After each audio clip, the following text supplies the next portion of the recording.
I am a 26-year-old man who works full-time as a driving instructor. Due to the location of my school, the majority of the people I work with are from a rehabilitation centre next door. Unfortunately, this has caused a problem with my aunt regarding her disabled son, who is 14 years old and attends a day program at the centre. The issue started a month ago when I picked up the Mustang I had pre-ordered from a dealership. Upon seeing it, my aunt began asking if I could take her son for a ride in it. No matter how many times I told her no, she refused to accept it and would try to guilt-trip me. Things reached a peak this week when I bluntly told her that I work 50 hours a week and don't have time for her behaviour. When she kept pushing, I snapped and told her that her son is the last person I want near my car. I then went on to explain all the reasons why he would never be allowed to ride in my car. These reasons include that he can't control his bladder/bowels and that his stimming may break things. Telling her all of this only made things worse, as she became even more upset and persistent with me. I had no choice but to cut off contact with her, but it only made things worse. Now, several other family members from her side are coming after me over all of this. I don't believe that I am the jerk in this situation, but I would like an outside opinion. Am I the jerk? Now, for a few comments before the update. Comment 1. Does this kid have some kind of huge, violent flailing as a stim? I'm really baffled as to how his stimming would break something in the car. Edit. Not the idiot. That sort of violent action isn't easy to accommodate. I'm not used to seeing that sort of thing referred to as stimming, which is why I asked. It's more commonly called self-harm, for the head banging or destructive behaviour for the kicking. Stimming is usually things like hand flapping, echolalia, rubbing interesting, enjoyable textures, etc. Driving someone, especially an older kid or adult, with those behaviours when you're not accustomed to them could be dangerous in and of itself. Distraction of the driver, risk of injury, maybe actually making contact with the driver or the gear shifter, etc. It's less dangerous with smaller kids who have smaller bodies and are in car seats, because the area they can affect is smaller, especially with more restrictive enclosing car seats, but you still have the risk of driver distraction. Comment 2. Not the idiot, her son is not owed a ride in your new car. No matter how many times I would tell her no, she refused to accept it and would try to guilt-trip me. Sometimes people are just really dense and push and push and push until being overly direct and blunt just bubbles out. I'm also guessing that if her son damaged something, she would also be the type to make excuses and not want to pay to have it fixed. Please stand firm on this. You have every right to want to protect an expensive item from getting damaged by a child who you don't trust to not damage it. That's reasonable. One additional thought. Maybe you should have told her yes, as long as she was willing to put a $2,000 deposit down first to cover any potential damages. My guess is that would have shut her up quickly. We both know that she is well aware how capable he is of damaging things, but will willingly minimize it when it doesn't belong to her. Comment 3. Not the idiot.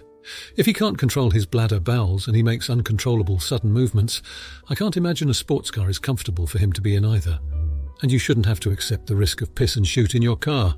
He might be very excited or even stressed out in your new car, so who knows, the risk of him having an accident might be higher, and in a car you can't just get up from the seat to go to a toilet or a changing facility.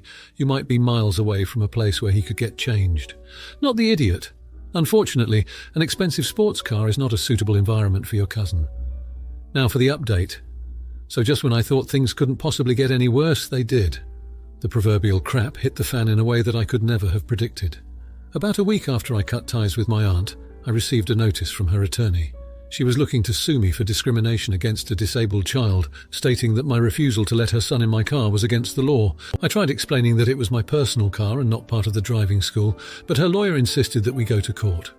Meanwhile, my job at the rehabilitation centre took an unexpected hit. The management heard about my family drama and started questioning my abilities to teach disabled individuals. They were worried about a possible PR nightmare if my aunt decided to take her crusade to social media. So to avoid any potential backlash, they put me on an indefinite leave, and I have a feeling they are planning on replacing me permanently. While all of this was brewing, my cousin took it upon himself to break into my garage. He decided he wanted to ride in my Mustang, whether I gave him permission or not. He somehow managed to start the car but couldn't control it and crashed it through the garage door, causing a whole lot of damage. The cops called me in the middle of the night and I found my beloved car in ruins. As if that wasn't enough, my other family members decided to add to the chaos. My uncle, my aunt's husband, confronted me at a family gathering. He was furious about my behaviour towards his wife and son and demanded that I apologise. When I refused, he did what any rational person would do. He threw a punch at me. I dodged and the punch landed on another cousin who was unlucky enough to be standing behind me. That turned a quiet family gathering into a full-blown brawl. So here I am, jobless, carless, dealing with a lawsuit, a broken nose, courtesy of a punch from a different cousin, and an estranged family. All because I didn't want to risk my car and job trying to accommodate my disabled cousin. Could things get any worse? Let's hope not. Now for the comments. 1. Not the idiot. You severed ties with your aunt for reasons that were not specified, but we must assume were significant for you to do so. The lawsuit seems more like a retaliation tactic than a legitimate claim of discrimination. You working at a rehab centre does not automatically make you liable for any perceived discrimination towards a disabled child.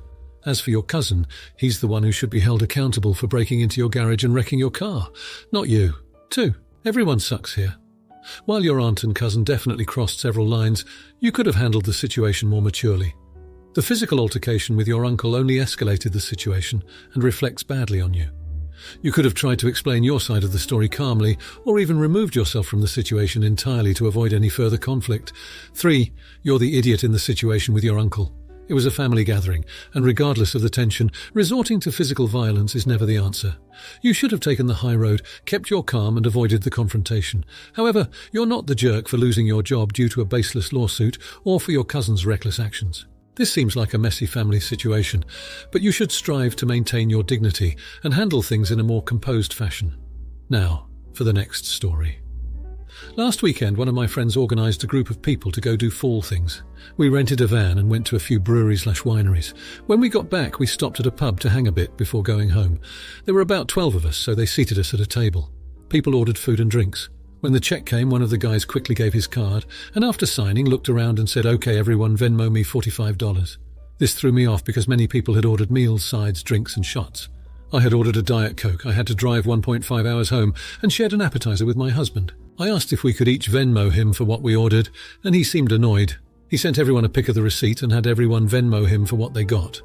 For context, I'm fine splitting the bill evenly when everyone orders roughly the same thing. But also, if I ever put my card down, I always ask everyone if they want to split it evenly or not just assume. My husband thinks I'm being cheap and should have just split the bill evenly with everyone. I know I'm more money conscious than others, so I'm wondering, am I the a-hole? ETA. We were expected to pay $90, including tax and tip, for me and my husband, since my husband did have a drink and a shot in addition to what I had. Our actual total we ended up paying came out to $53, including tax and tip. Now for a few comments before the update. Comment 1. Not the idiot, this is not a "you're cheap", but a "he's greedy". I bet he ate more than $45 worth of food. As a general rule, anyone who offers to pay for the entire table without being asked, and without there being a need, is either 1, covering everyone and being super generous, or 2, pulling some kind of nonsense like this. The only benefit to paying with one tab when everyone was prepared to pay separately, and then doing Venmo after, is to farm credit card benefit points and or try to get your bill free, steal a small amount from everyone at the table. Comment 2. Not the idiot, you aren't cheap. You aren't willing to pay more for others who might take advantage of splitting evenly. Funny thing I saw several times.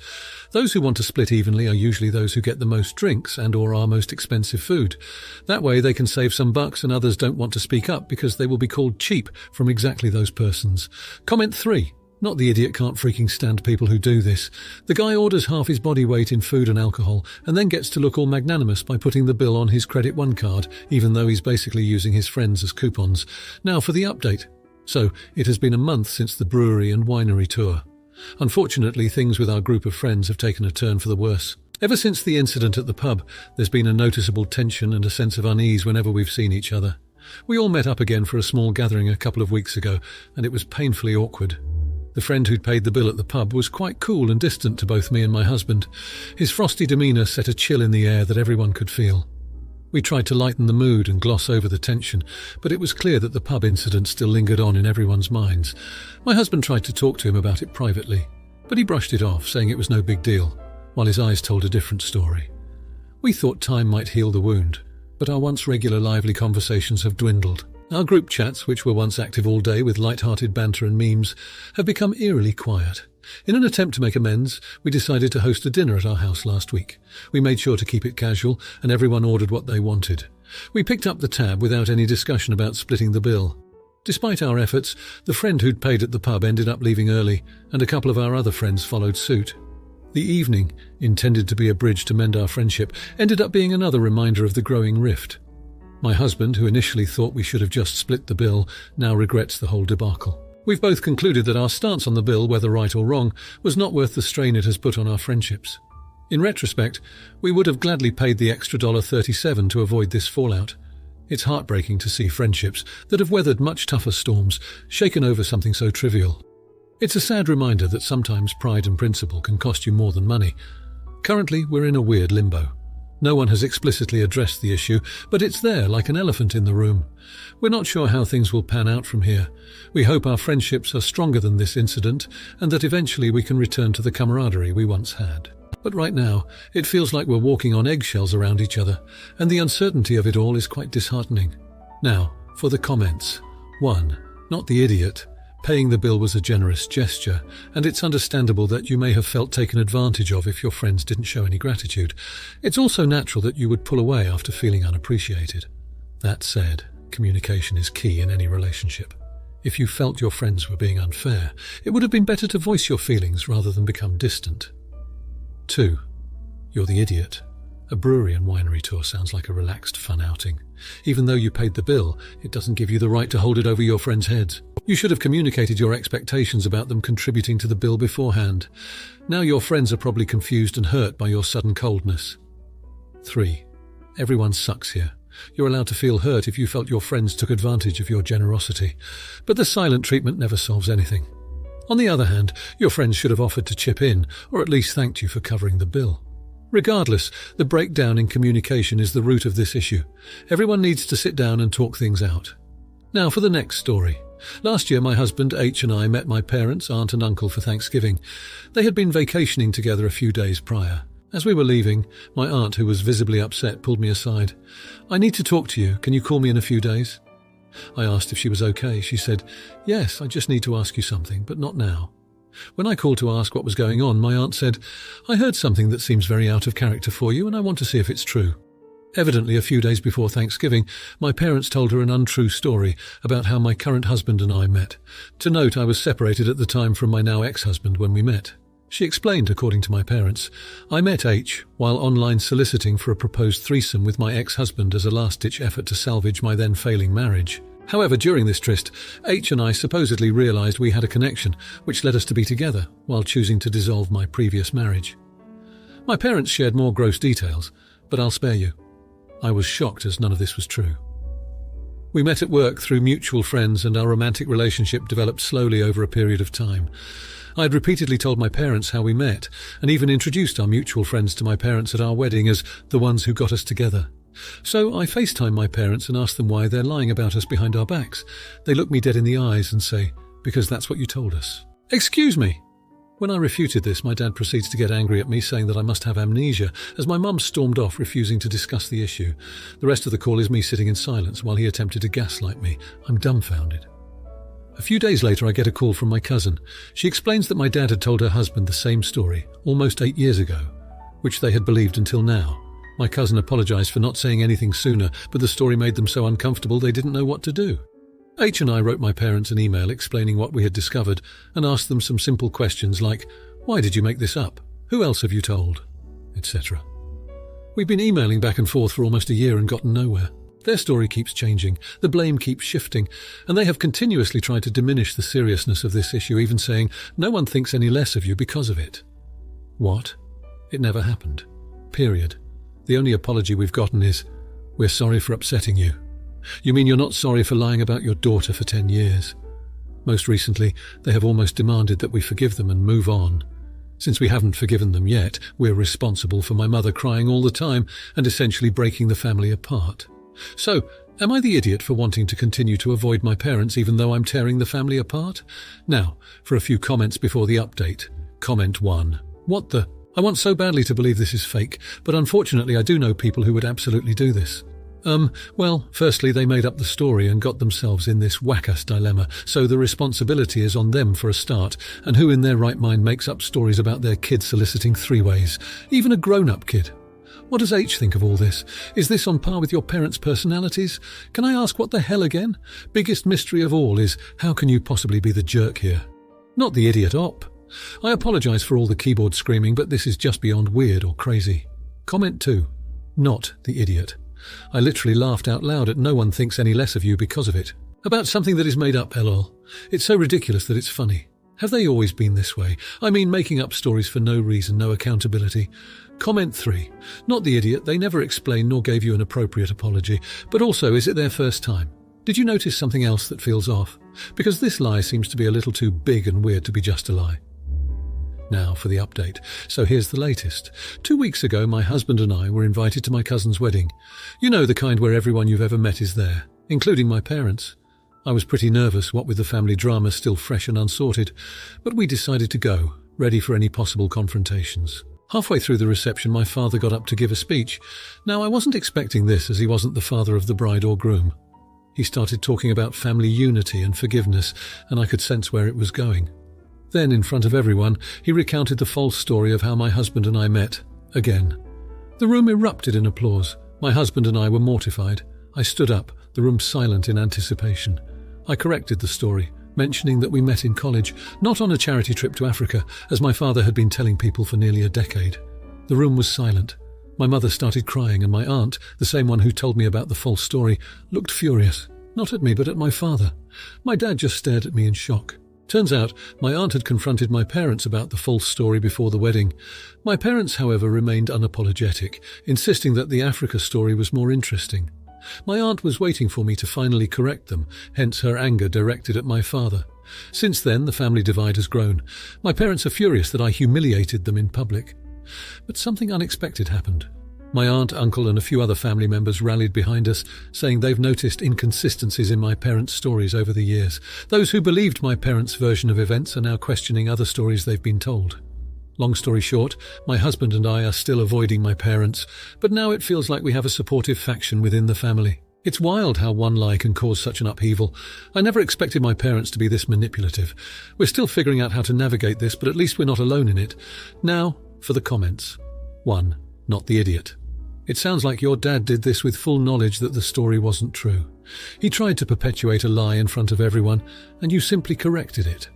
Just because he's your father doesn't give him the right to lie about such crucial things.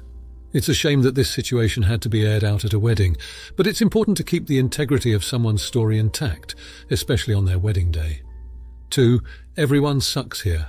While your father should not have told a false story, a wedding reception is not the right place to correct it. It's understandable that you wanted to protect your cousin's narrative, but it could have been handled in a more discreet way. Instead, it caused more drama at an event that should be about love and celebration. It's unfortunate that the situation has caused a divide in your family, but hopefully with time, things can begin to heal. 3. Info. Was there a particular reason why your father lied? Did he maybe misunderstand the story? If he was fully aware that he was spreading a false story, then definitely not the idiot. However, if he had misunderstood the story and shared it innocently, then you're the idiot for publicly correcting him. A more tactful approach would have been to wait until after the speech, then privately correct him. If you liked this video, you'll probably like these too. Also, while you're here, please consider subscribing. It's your support that keeps this channel alive and allows me to make better and longer videos. Have a great day!